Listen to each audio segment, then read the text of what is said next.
উড়ান পাঠশালার তরফ থেকে আমরা যে এসএলএসটি ক্লাসগুলো শুরু করেছিলাম তার মধ্যে আমাদের আজকের যে পর্ব সেটা হচ্ছে ইন্ডিয়ান ন্যাশনাল মুভমেন্টের মানে ভারতের স্বাধীনতা সংগ্রামের একটা চূড়ান্ত পর্যায়, যেখানে আমরা পড়ব হচ্ছে খিলাফত আন্দোলন। এবং তোমাদের বলে রাখি, যারা এখনো পর্যন্ত এটাকে প্লে স্টোর থেকে ডাউনলোড করোনি তারা আমাদের উড়ান পাঠশালা এটা ডাউনলোড করে নাও, এবং সেটা হচ্ছে ডাউনলোড করবার পর তোমরা পুরো ক্লাসটাকে ফ্রি অফ কস্ট তোমরা দেখতে পাবে। আগের যে ক্লাসগুলো ছিল তার রেকর্ডিংটাও দেখতে পাবে। সুতরাং তোমাদের আর দেরি না করে এই ক্লাসগুলোকে ডাউনলোড করে নেওয়ার সময় হয়ে গেছে, এবং তোমরা আজকের ক্লাসটা একটু ভালো করে দেখতে থাকো। দেখো, এই যে খিলাফত আন্দোলন এবং সঙ্গে হচ্ছে অসহযোগ আন্দোলন কিভাবে শুরু হলো তার একটা লম্বা ইতিহাস আছে। সেটা হচ্ছে খিলাফত আন্দোলনটা যখন হচ্ছে তার সঙ্গে ফার্স্ট ওয়ার্ল্ড ওয়ার জড়িয়ে আছে। প্রথম বিশ্বযুদ্ধের সময় আমরা জানি যে তুরস্ক সমর্থন করেছিল কাকে? তুরস্ক সমর্থন করেছিল জার্মানিকে। কার এগেনস্টে? ইংল্যান্ডের বা ব্রিটিশের এগেনস্টে।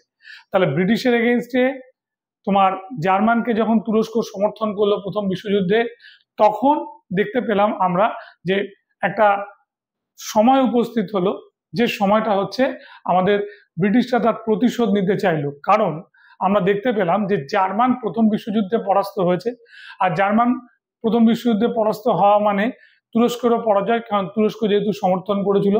এবং 1919 সালে যখন সেভরের শান্তি চুক্তি স্বাক্ষরিত হয়েছিল, সেই সেভরের শান্তি চুক্তি আমাদের হবার সময় কি করা হয়েছিল?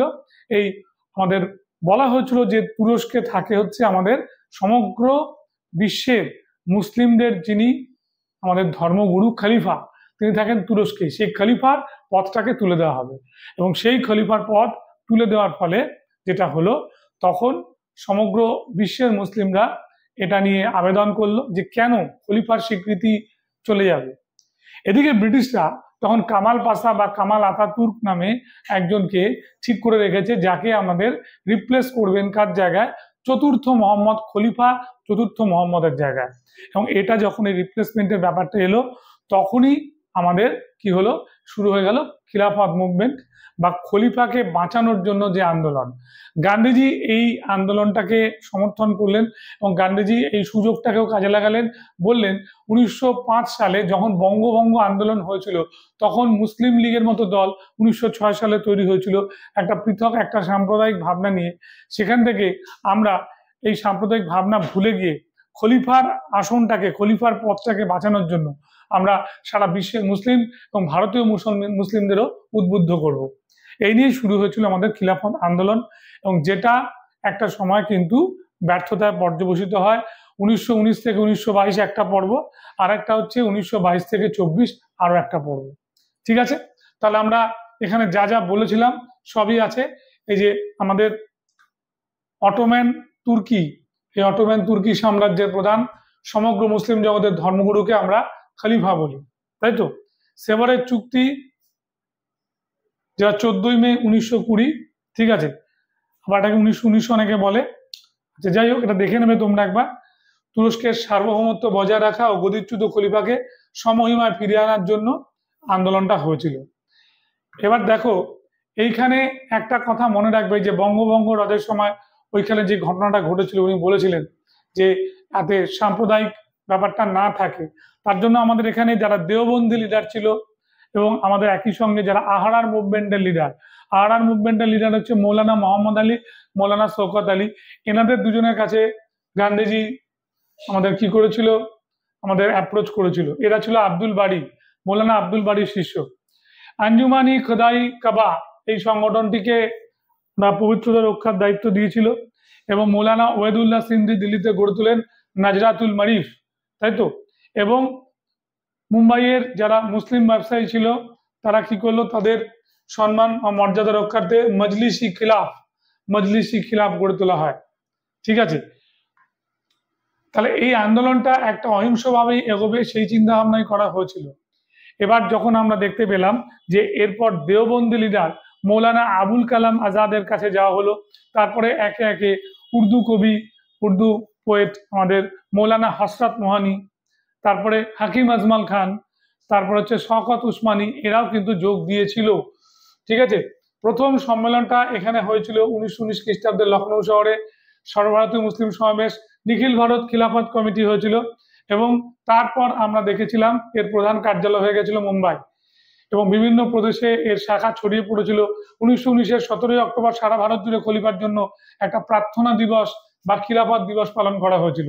ঠিক আছে, 17ই অক্টোবর 1919 সালে খলিফার জন্য কি বললাম আমরা, প্রার্থনা দিবস বা খিলাফত দিবস পালন করা হয়। ফজলুল হক, কেউ বলে গান্ধীজি, কেউ বলে ফজলুল হক। অ্যাকচুয়ালি এটা গান্ধীজি ঠিক, কারণ গান্ধীজি প্রথম হয়েছিল, পরে গান্ধীজি এটা দিয়ে দিয়েছিল ফজলুল হককে দায়িত্ব। কিন্তু উইকিপিডিয়া যদি তোমরা ঘাটো সব সময় দেখবে লেখা আছে ফজলুল হকই নাকি প্রথম প্রেসিডেন্ট হয়েছিল।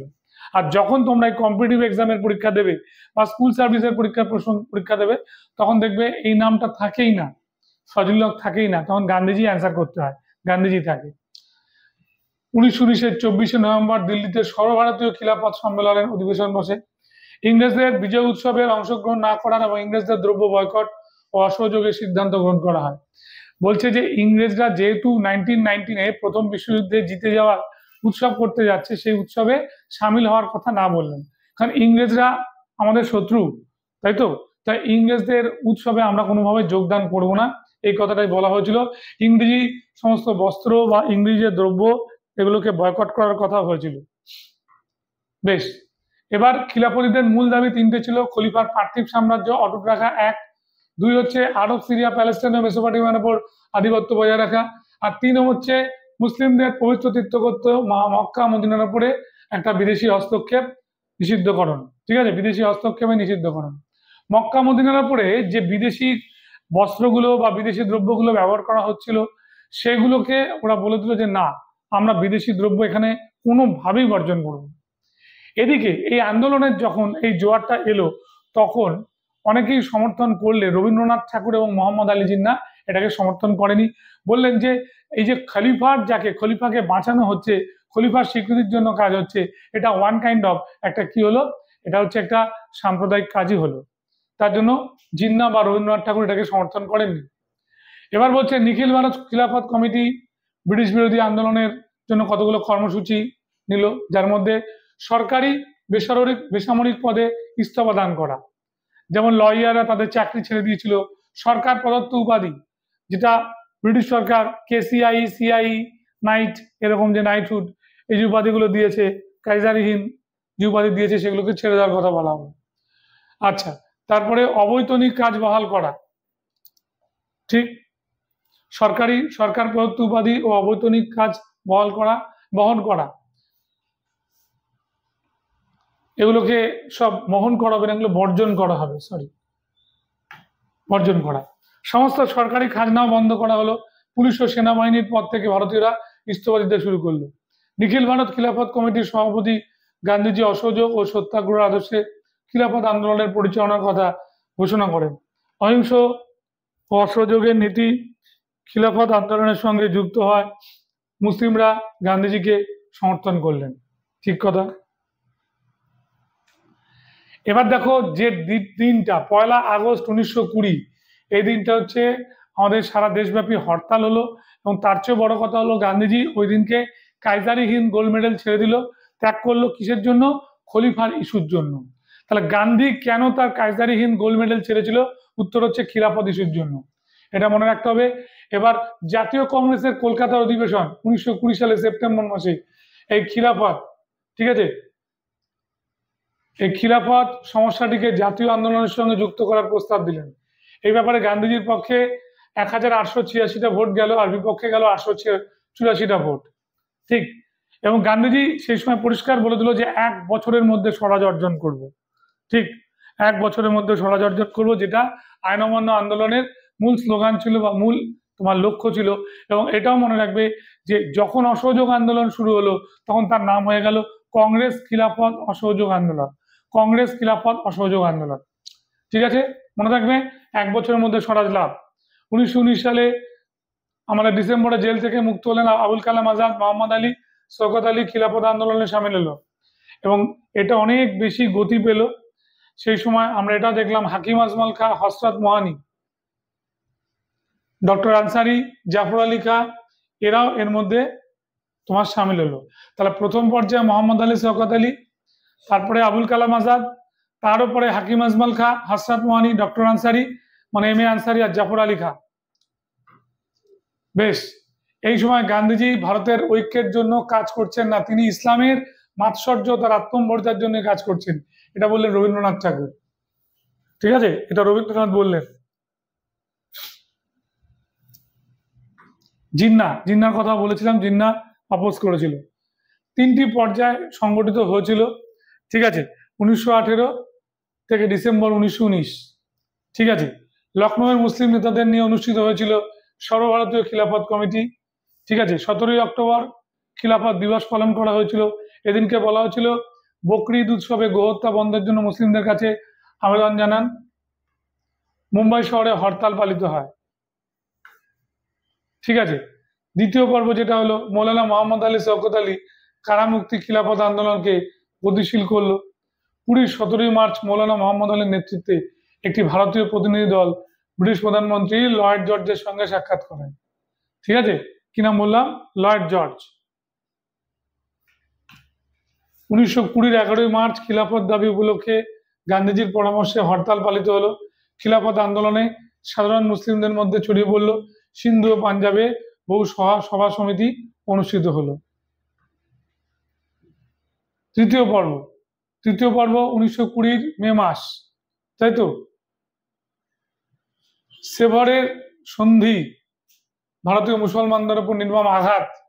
ঠিক আছে, এই সেভারের তোমার সন্ধিতে, সেভারের সন্ধিটা হয়েছিল আমি বলেছিলাম, সেটা হলো ওই যে প্রথম বিশ্বযুদ্ধে পরাজয়ের পরে তোমার তুরস্কের সঙ্গে একটা সন্ধি। খিলাফত দাবি উপলক্ষে সত্যাগ্রহ করা হবে। ঠিক আছে, খিলাফত আন্দোলনকে অসহযোগ আন্দোলনের সঙ্গে মিশিয়ে দেওয়ার চেষ্টা করেন, এইটা হচ্ছে আসল পয়েন্ট। খিলাফতের সঙ্গে অসহযোগ আন্দোলনের একটা মিশ্রিত হবে। ঠিক আছে, এবার খিলাফত আন্দোলন কখন থেমে যাচ্ছে মনে রাখবে, দুটো পর্যায়। 1 নভেম্বর খলিফা চতুর্থ মোহাম্মদকে সরিয়ে দিয়ে কামাল পাশা বা কামাল আতাতুর্কের নেতৃত্বে তুরস্কে একটা প্রজাতান্ত্রিক সরকার গঠিত হলো। তাহলে খলিফাকে যা সরিয়ে দেওয়া হলো, কিন্তু আনুষ্ঠানিকভাবে না। ঠিক, তাই এটা 22-এর 1 নভেম্বর চতুর্থ খলিফার জায়গায় এসে গেল কে? কামাল পাশা। আবার যখন আমরা দেখলাম একই রকম ভাবে 24-এর মার্চ মাসে পুরোপুরি আমাদের খলিফাতন্ত্রের অবসান করা হলো, খলিফার পদ থাকলো না।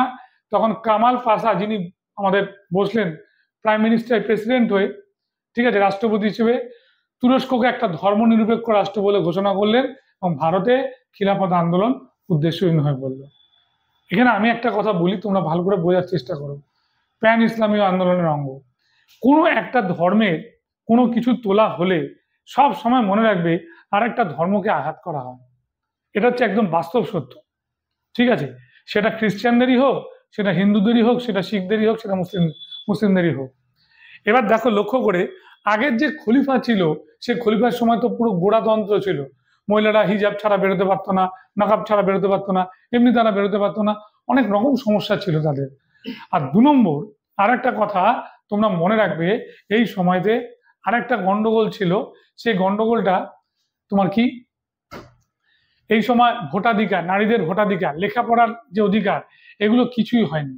এই জায়গাগুলো যখন ফিরে আসছে, সেই ফিরে আসার সময়টা আমরা জানি কোন সময়, যখন আমাদের কামাল পাশা আমাদের এলেন। কামাল পাশা এসে বললেন, কামাল পাশা কামাল কিয়া ভাই, তুমি কামাল করে দিয়েছো। মনে থাকবে, এইখানেই সব কিন্তু কিছু ফিরে গেল, এটা আমাদের ভালো করে মনে রাখতে হবে।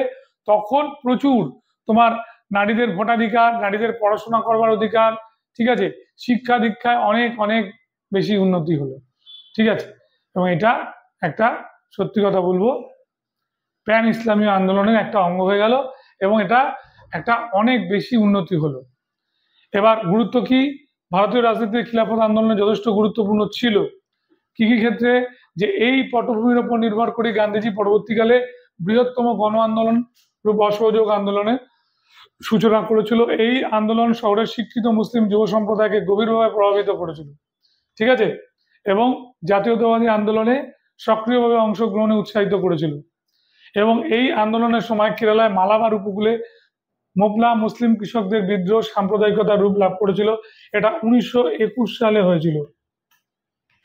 ঠিক আছে, এটা মনে রাখবে। বেশ, এইবার আমাদের আছে অহিংস অসহযোগ আন্দোলন। 1 আগস্ট 1920 এই আন্দোলনের সূত্রপাত। তার আগে দুটো স্টেজ আছে।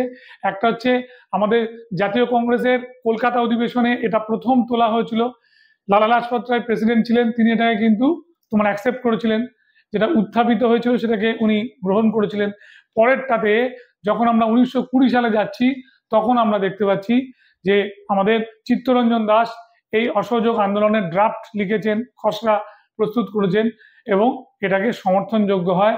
সেই সময় বিজয় রাঘবাচারিয়া কংগ্রেসের পক্ষ থেকে এটাকে সমর্থন করেন। এখানে আমি একটা কথা বলবো যে এখানে অপোজ করার লোকও ছিল। যেমন প্রথম দিকে সিআর দাস নিজে অপোজ করেছিল, যখন রিয়ালাইজ করেছিল, অনুভব করেছিল, তখন এটাকে সমর্থন করেছিল অহিংস অসহযোগ আন্দোলনকে। কিন্তু আমাদের বিপিন চন্দ্র পাল, আমাদের কি বলবো সুরেন্দ্রনাথ বন্দ্যোপাধ্যায়, মোহাম্মদ আলী জিন্নাহ বা আমাদের অ্যানিমেশন এটাকে কিন্তু সমর্থন করেননি। মনে থাকবে এটা বেশ। এবার 26 থেকে 30 ডিসেম্বর, আরো 3 মাস পরে, শ্রী রাঘবাচারিয়া নাগপুরে এটা গৃহীত হলো। ঠিক আছে। স্বায়ত্ত শাসন লাভের যখন আমরা ব্যর্থ হলাম, অর্থনৈতিক সংকট, খিলাফত সমস্যা দেখা দিল, রাওলাট আইন পাস হলো, জালিয়ানওয়ালাবাগ হত্যাকাণ্ড হলো, শ্রমিক কৃষকদের দুরবস্থা, 1 বছরের মধ্যে স্বরাজ লাভের শপথ নেওয়া হলো, সমকালীন আন্তর্জাতিক ঘটনাসমূহের কথা বলা হলো, সেটাই কিন্তু অসহযোগ আন্দোলনে প্রস্তুত করলো। ঠিক আছে। যেখানে আমরা দেখলাম খিলাফত সমস্যার সন্ত্রাসজনক সমাধান চাইলো, কুখ্যাত রাওলাট আইনের ব্রিটিশ কর্তৃক প্রত্যাহার করার ব্যাপারটা ওরা জানতে চাইলো, জালিয়ানওয়ালাবাগ হত্যাকাণ্ডের অপরাধীদের শাস্তি দান করতে চাইলো, সমাজ থেকে সাম্প্রদায়িকতা, অস্পৃশ্যতা, জাতিভেদ প্রথা মুছে দিতে চেষ্টা করলো। মহাত্মা গান্ধী প্রধান নেতা ছিলেন এবং চিত্তরঞ্জন দাস, লাজপত রায়, বল্লভভাই প্যাটেল, রাজেন্দ্র প্রসাদ, রাজাগোপালাচারী, জওহরলাল নেহরু, মৌলানা আবুল কালাম আজাদ, ঠিক আছে, মোহাম্মদ আলী, শওকত আলী, সুভাষ চন্দ্র বোস, প্রফুল্ল ঘোষ, জাকির হোসেন, নরেন্দ্র দেব, সরোজিনী নাইডু, জ্যোতির্ময় গাঙ্গুলি, উর্মিলা দেবী, নেলি সেনগুপ্ত, হেমপ্রভা মজুমদার মতো নারীরাও কিন্তু এখানে তোমার কি করলো, নেতৃত্ব দিল। তাই তো। এবার এখানে অনেকগুলো ব্যাপার ছিল, কর্মসূচি ছিল, যেমন মাদক দ্রব্য বর্জন করা। প্রথমে গান্ধী বলে দিয়েছিল দেশীয় শিক্ষা প্রতিষ্ঠান গড়ে তোলা। ঠিক আছে। সালিসি বোর্ড গঠন করা, তিলক স্বরাজ তহবিল 1921 সালে হয়েছিল, তিলক স্বরাজ তহবিল 1921, যেখানে 1,20,00,000 টাকা চাঁদা তোলা হয়েছিল। এটাকে আমরা বলি তিলক স্বরাজ ভান্ডার। লিখে দিচ্ছি।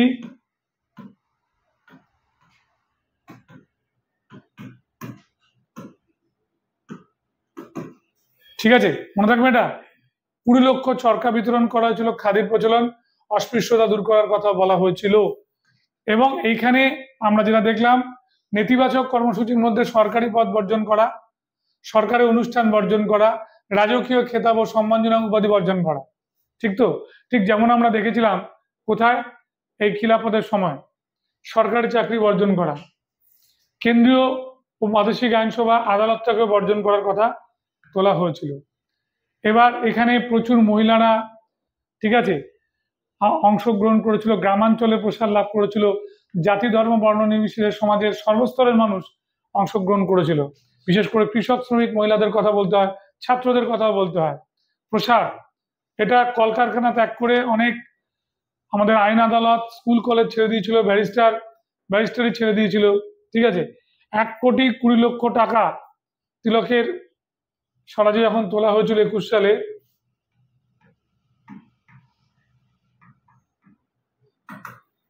ঠিক আছে, 20 লক্ষ টাকা চরকা বিতরণ করা হয়েছিল সেই সময়। ঠিক আছে। এবার দেখো এই সময় অনেক জিনিস হয়েছিল, জাস্ট আমি একটু বলে দিই তোমাদেরকে। 1920-তে তৈরি হয়েছিল কমিউনিস্ট পার্টি অফ ইন্ডিয়া, তাসকন্দে হয়েছিল তোমার অক্টোবর মাসে। এমএন রয়, এভেলিনা টেন্ট রয়, অমনি মুখার্জি, মোহাম্মদ আলী এরা করেছিল। আবার 1920 সালে all India trade union Congress তৈরি হয়েছিল। ঠিক আছে। যেটা আমাদের তৈরি করেছিল হচ্ছে লালা লাজপত রায়, ফাউন্ডার প্রেসিডেন্ট হয়েছিল। নারায়ণ মালার জোসেফ তৈরি করেছিল, সেক্রেটারি হয়েছিল দিওয়ান চমনলাল। আবার দেখো একই রকম ভাবে গুজরাট বিদ্যাপীঠ তৈরি করেছিল কে? গুজরাট বিদ্যাপীঠ আমাদের গান্ধীজি। বিহার বিদ্যাপীঠ করেছিল হচ্ছে আমাদের বলো নামটা এই ভদ্রলোকের, ডক্টর রাজেন্দ্র প্রসাদ। তারপরে কাশী বিদ্যাপীঠ করেছিল হচ্ছে শিবপ্রসাদ গুপ্ত, যার প্রেসিডেন্ট হয়েছিল আমাদের কি বলবো আচার্য, প্রেসিডেন্ট হয়ে গেছিল তোমার জয়প্রকাশ নারায়ণ বা আচার্য নরেন্দ্রদেব, কেউ একটা হয়েছিল এখানে। আচ্ছা, তারপরে বলে দিই জামিয়া মিলিয়া ইসলামিয়া 20 সালে হয়েছিল, আমাদের তৈরি করেছিল হাকিম আজমাল খান। তারপরে হচ্ছে আমাদের এম এ আনসারি, মুক্তার আহমেদ আনসারি, জাকির হোসেন, ঠিক আছে, সৈফুদ্দিন কিচলু এরা তৈরি করেছিল। রবীন্দ্রনাথ 21 সালে তৈরি করেছিল হচ্ছে আমাদের শান্তিনিকেতনে তৈরি করেছিল বিশ্বভারতী। তাহলে এরকম ভাবে অনেকগুলো তোমার তৈরি হয়েছিল দল। আলিগড় ইউনিভার্সিটি 1920, এগুলো সব দেওয়া আছে এখানে। মোপলা বিদ্রোহ কেরালায় হয়েছিল, এই সময় কুন আহমেদ হাজি, আলী মোজালাল, আব্দুল বাড়ি এরা নেতা ছিল। কুকা কুকা আন্দোলন হয়েছিল, কেকা হয়ে গেছে। ইউনাইটেড নেতা ছিলেন মাদারি পাসি। কেকা একা একা হবে, কুকা না একা, একা আন্দোলন করেছিল মাদারি পাসি। ঠিক আছে, মোপলাও 21 মনে থাকবে এটা। আর একটা আছে আমাদের বাবা রামচন্দ্র, কৃষক বিদ্রোহের নেতা। 21 থেকে 25 আকালি আন্দোলন হয়েছিল পাঞ্জাবে। সেখানে সেই গুরুদ্বারে আমাদের নামখানা ট্র্যাজেডি হয়েছিল, যেখানে একজন করাপ্টেড মহান্ত সে কি করেছিল, চাবিটা ব্রিটিশদের দিয়েছিল এবং ওরা সেটা নষ্ট করে দিয়েছিল আমাদের গুরুদ্বারটা। তখন শুরু হয়েছিল গুরু কাবাগ সত্যাগ্রহ। এবং এখানে যখন এই করাপ্টেড মহান্তকে তুলে দিতে বলে শিখদের হাতে, তখন গুলি চালায়, সেই গুলিতে মারা যায় আমাদের 100 জন। 22 থেকে 24 সাল পর্যন্ত রম্পা রম্পা রম্পা আন্দোলন হয়েছিল, আল্লুরি সীতারাম রাজু। ঠিক আছে, সিভিল সার্ভিস পরীক্ষা আয়োজিত হয়েছিল। এটা কোথায় চলে গেছিল, এটা ভারতে হয়েছিল, ভারত এলাহাবাদে প্রথম। শিবপ্রসাদ গুপ্ত বলে দিয়েছি, কাশী বিদ্যাপীঠ, জামিয়া মিলিয়া ইসলামিক ইসলাম সব বলা হয়ে গেছে এখান থেকে। আচ্ছা, এবার কোন ঘটনা দিয়ে আন্দোলন থেমে গেছিল সেটা মনে রাখবে, আমাদের চৌরি চৌড়া ঘটনা। চৌরি চৌড়ার ঘটনাটা ঘটেছিল আমাদের 5 ফেব্রুয়ারি 1922। ঠিক আছে, ভগবান আহির এর নেতা ছিল। ভগবান আহিরকে যখন 21 জন কনস্টেবল, একজন সাব ইন্সপেক্টর লাঠিপেটা করলো, কারণটা কি, উনি বলেছিলেন যে থানার সামনে কেন দেশি মদ, ঠিক আছে, বিক্রি হবে বেশি দামে, এবং একই রকম ভাবে কনজিউমার প্রোডাক্টগুলো বেশি দামে বিক্রি হবে। ঠিক আছে, এটার জন্য প্রতিবাদ করে এবং তখন তাকে লাঠিপেটা করা হয়। ক্ষিপ্ত জনতা, চৌরি একটা গ্রাম, চৌড়া আরেকটা গ্রাম, 2 গ্রামের কমন থানা চৌরি চৌড়া গ্রামে ওরা ঢুকে যায় না, মানে ওখানটা চলে আসে সামনে। তখন ওরা রাশা ওরা দৌড়তে দৌড়তে 21টা কনস্টেবল, একটা সাব ইন্সপেক্টর থানার ভেতর ঢুকে যায়। তখন ওরা বলে বা কাউন্টডাউন করে বেরিয়ে আসার জন্য, রাজি হয় না। তখন মাচিস জ্বালিয়ে দেয়, 21টা কনস্টেবল আর একটা সাব ইন্সপেক্টর পুরো জীবন্ত দগ্ধ হয়। এই ঘটনাটা আমরা কি জানি, এটাকে আমরা বলি চৌরি চৌড়া ঘটনা। এই ঘটনাটা গান্ধীর এক শিষ্য দশরথ প্রসাদ দ্বিবেদী টেলিগ্রাম করে জানায়, গান্ধীজি আসে এবং আন্দোলন থামিয়ে দেয়, তাই তো। এবং এটাকে আমরা 5ই ফেব্রুয়ারির ঘটনাটাকে চৌরি চৌড়া তোমার কি বলি, ম্যাসাকার বা চৌরি চৌড়া হত্যাকাণ্ড।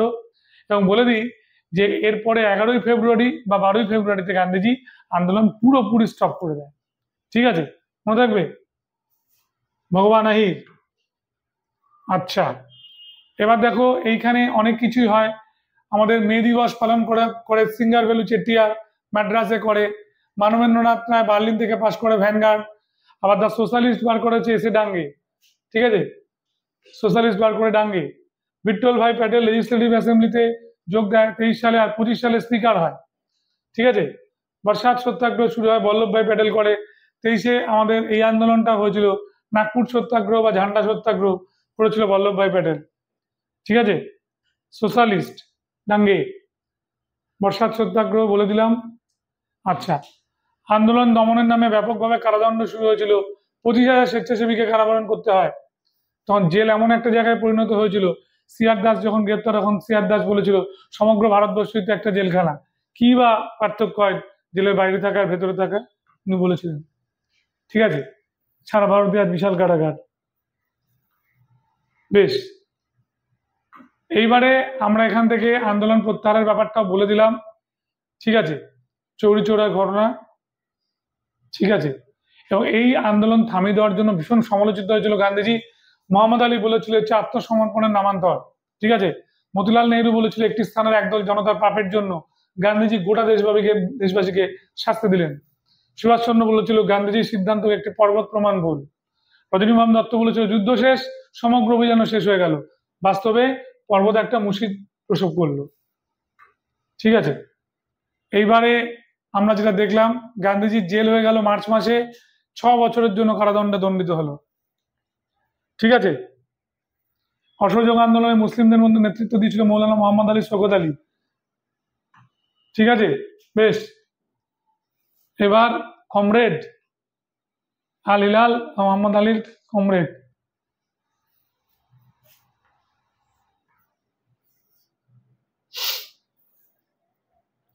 আইসিএস পরীক্ষার চাকরি ছেড়ে দিল সুভাষচন্দ্র 1920, তাই তো।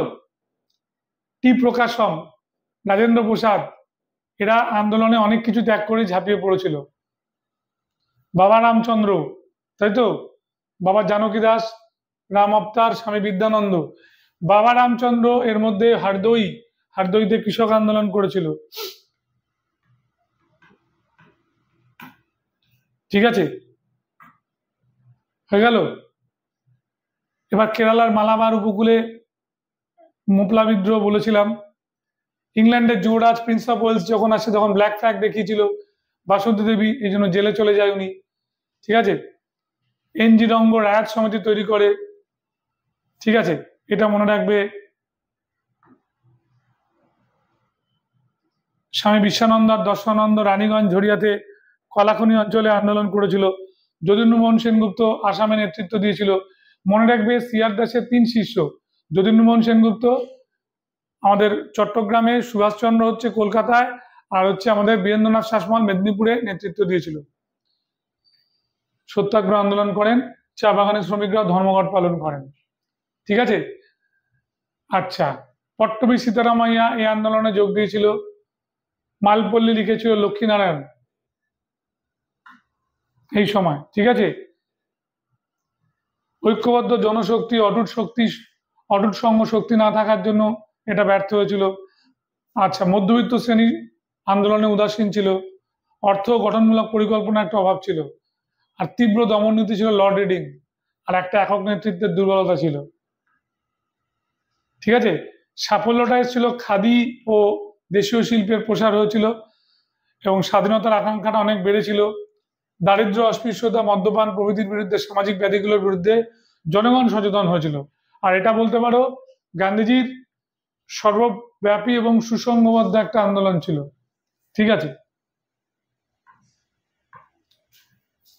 আমরা তাহলে এখানে শেষ করলাম হচ্ছে এই আন্দোলন, যেখানে খিলাফত থেকে অসহযোগ আন্দোলন আমরা থেমে গেলাম। তারপরে আমাদের আইন অমান্য আন্দোলন হবে এবং আইন অমান্য আন্দোলনের পরে অবশ্যই আমাদের চলবে সুভাষচন্দ্র বোস এবং তার আন্দোলনগুলো, তার পরবর্তী আন্দোলন মানে 42-এর আগস্ট আন্দোলন, এবং শেষ পর্যায়ে চলবে আমাদের ওই একটা কি বলবো সাম্প্রদায়িক রাজনীতি থেকে দেশের স্বাধীনতা পর্যন্ত। ছাড়লাম।